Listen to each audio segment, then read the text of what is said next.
I put a spell on you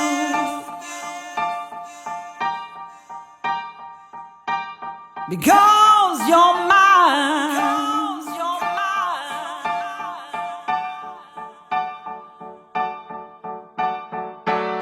You better stop the things you do.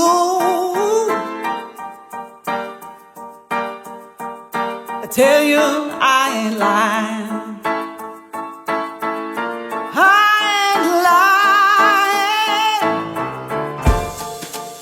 I can't stand it.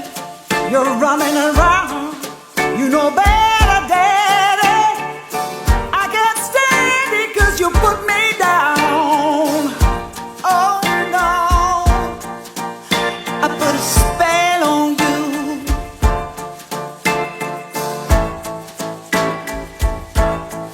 because you're mine.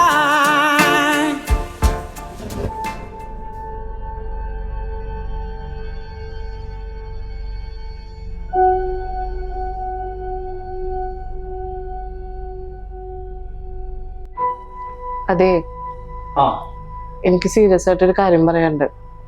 പറഞ്ഞോ. നമ്മുടെ രോഹിത് കുറെ വൃത്തിയായിട്ട videos ഒക്കെ കാണുന്നുണ്ട്. ഇതാണ് അത്ര വലിയ സീരിയസ് കാര്യം. എടി, അവന് വയസ്സ് 23 ഈ പ്രായത്തിലുള്ള എല്ലാ പിള്ളേരും ഒരു ക്യൂരിയോസിറ്റിയുടെ പുറത്തതൊക്കെ കാണുന്നതാണ്. നിങ്ങൾ ഇത്ര സില്ലിയായിട്ട് ഇതിനെ എടുക്കല്ലേ? പിന്നെ ഞാൻ എന്താ വേണ്ടേ? നീ പറ. ഞാൻ അവന്റെ അടുത്ത് പോയി ചോദിക്കണം. എടി, നമ്മുടെ കല്യാണം കഴിയുന്നത് വരെ നിർത്ത്. കഴിഞ്ഞ ദിവസം എന്റെ ഒരു ഇന്നർവെയർ കാണാണ്ടായിരുന്നു ഞാൻ പറഞ്ഞില്ലേ? അത് എവിടെ നിന്ന് കിട്ടിയെന്ന് അറിയോ? നമ്മുടെ മോന്റെ മുറിന്നാ.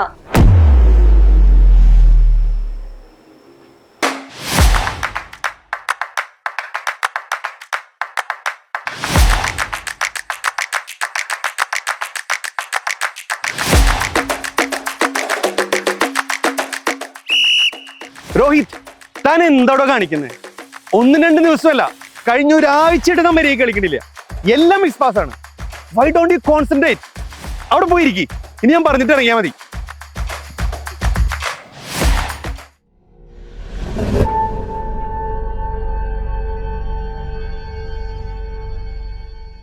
എന്താണ് ഇരിക്കണേ?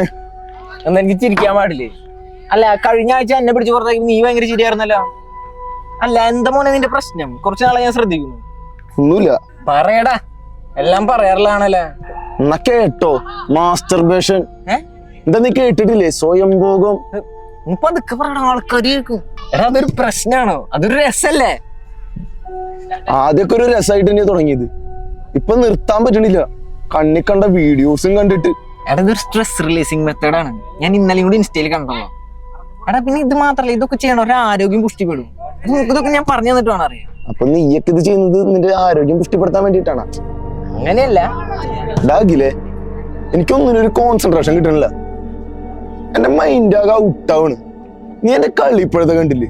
എനിക്ക് സ്ത്രീകളെയും പെൺകുട്ടികളെയൊക്കെ കാണുന്നില്ലേ, അവിടെ സെക്ഷൽ ഇമേജാണ് എന്റെ മൈൻഡിൽ വരുന്നത്. ഒന്ന് പോയടാ, ഒരാളെ കാണുമ്പോ അങ്ങനെ തോന്നല്ലേ? എടാ, നിനക്കെന്താ പറഞ്ഞാ മനസ്സിലാവാത്ത? നിന്റെ അമ്മേനെ വരെ ഞാൻ അങ്ങനെ കണ്ടിട്ടുണ്ട്. Get out! Both of you get lost! ഡാഗിലെ, എന്താ? നീ എങ്കിലും എന്നെ ഒന്ന് മനസ്സിലാക്കടാ. എനിക്കിതൊന്നും കൺട്രോൾ ചെയ്യാൻ പറ്റുന്നില്ലടാ. ഞാൻ കാര്യം ചോദിച്ചു കഴിഞ്ഞാൽ നീ സത്യം പറയൂ. ചോദിക്ക്. എപ്പോഴെങ്കിലും എന്റെ അമ്മേനെ നീ അങ്ങനെ കണ്ടിട്ടുണ്ടോ?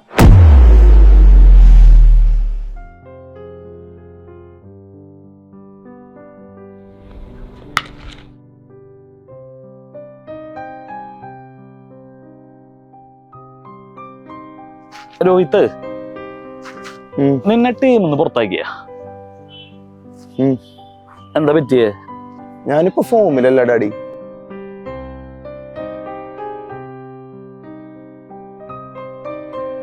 എടാ, ഞാൻ നിന്നോടൊരു കാര്യം ചോദിക്കട്ടെ. നീ ഫോൺ വീഡിയോസ് കാണാറുണ്ടോ? മാസ്റ്റർബേറ്റ് ചെയ്യാറുണ്ടോ? ഡാഡി എന്നോട് ഇങ്ങനെയൊന്നും ചോദിക്കല്ലേ ഡാഡി. ഡാഡി മോനോടൊക്കെ ചോദിക്കുന്നേ മോനെ കുറ്റപ്പെടുത്താനല്ല, എന്നെ സഹായിക്കാനാ. ഡാഡിക്ക് ഒറ്റ കാര്യം അറിഞ്ഞാൽ മതി, നീ ഇതിൽ അഡിക്റ്റഡ് ആണോ?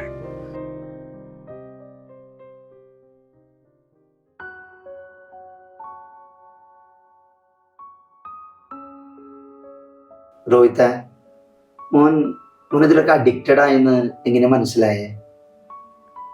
എനിക്ക് വീഡിയോസൊക്കെ ഇടയ്ക്കിടയ്ക്ക് കാണണമെന്നും അങ്ങനെയൊക്കെ ചെയ്യണമെന്നും തോന്നാറുണ്ട്. പിന്നെ ഓപ്പോസിറ്റ് സെക്സുള്ള ആളുകളെ കാണുമ്പോൾ പോലും ഞാൻ മറ്റൊരു കണ്ണിൽ കൂടിയാ കാണാറ്. പള്ളി ചെന്ന് കഴിഞ്ഞാൽ പള്ളിയിലിരിക്കുന്ന രൂപങ്ങൾ കാണുമ്പോൾ പോലും എനിക്ക് സെക്ഷൽ ആയിട്ടുള്ള ഇമോഷൻസാ വരുന്നത്. ഒരു ദിവസം അതെന്തോ വൈഫൈയും ഡാറ്റയും ഒക്കെ കട്ടായിരുന്നു. അന്ന് എനിക്ക് ഇങ്ങനെ ഒരു ടെംപ്റ്റേഷൻ ഉണ്ടായപ്പോ അന്ന് വീട്ടിൽ അഴയെ കിടന്ന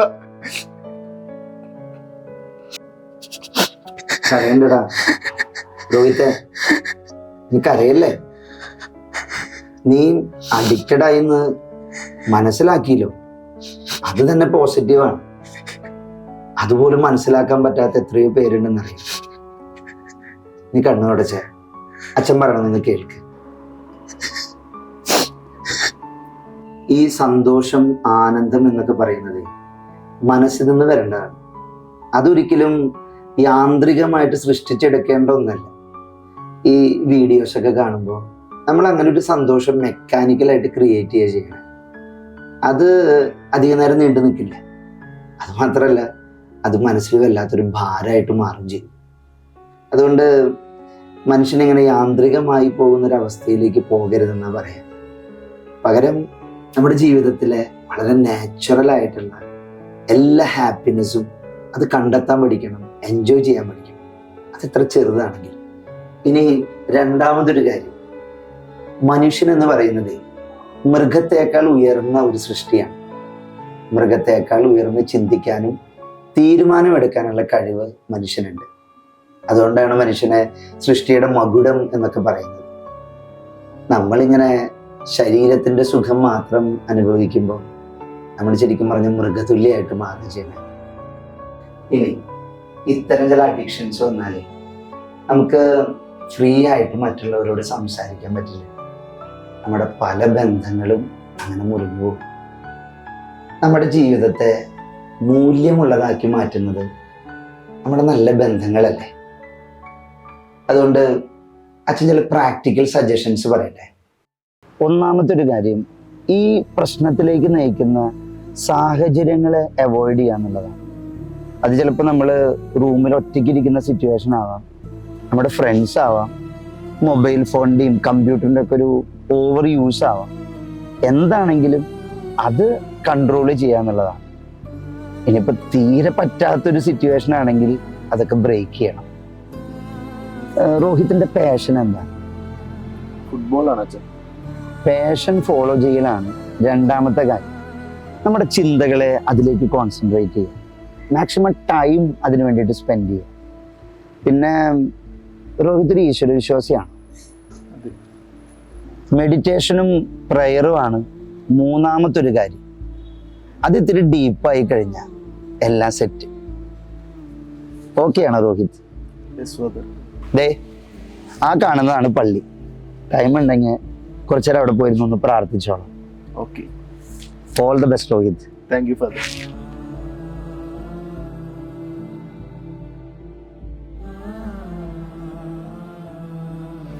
രോഹിത്, പ്രാർത്ഥിക്കാൻ പോയിരിക്കുമ്പോഴേ ആദ്യം വല്ലാത്തൊരു ശൂന്യത ഫീൽ ചെയ്യും കേട്ടോ.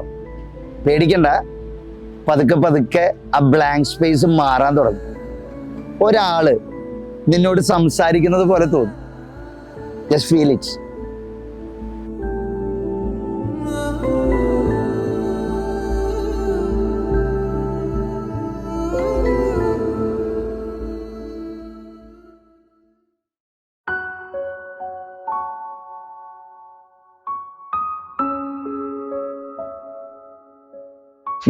രണ്ടാളും ഓൾ ദ ബെസ്റ്റ് പറഞ്ഞ ഇന്ന് എന്റെ ഫൈനൽ സെലക്ഷനാ.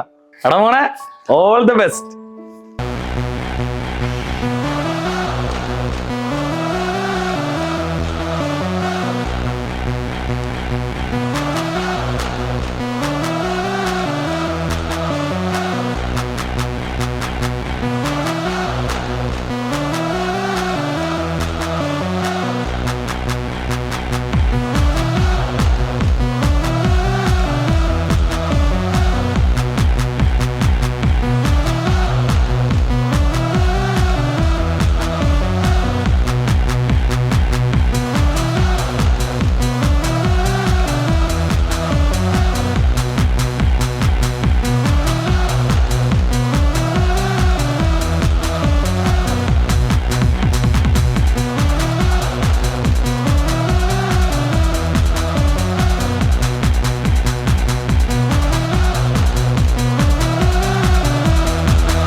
combinations.